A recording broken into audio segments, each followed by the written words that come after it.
Sir, in the room you got a studio type room, sir. Yes. You got the first floor room. Inside you got a 5-liter water available.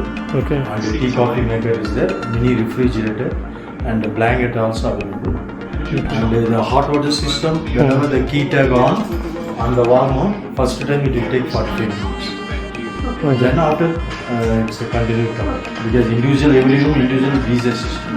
In the ground floor you got a small happy hour like carom, chess, table tennis, fuse ball and everything. This is the restaurant, small restaurant. And I heard that Mr. Anand Mahindra stayed here. It was his spot. Earlier when childhood. Acha. Still higher secondary 12th standard.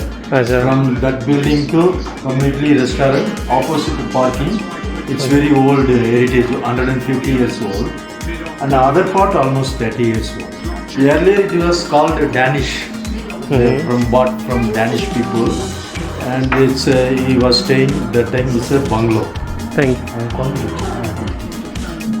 This is for lemongrass herbal tea. Lemongrass.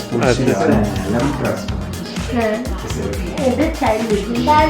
It's a colonial building only. All he was studying in the Lauderdale Lawrence School. So that time stayed this bungalow, and after higher secondary school over, moved to Bombay. Then after that, this is for the summer guest house for the Mahindra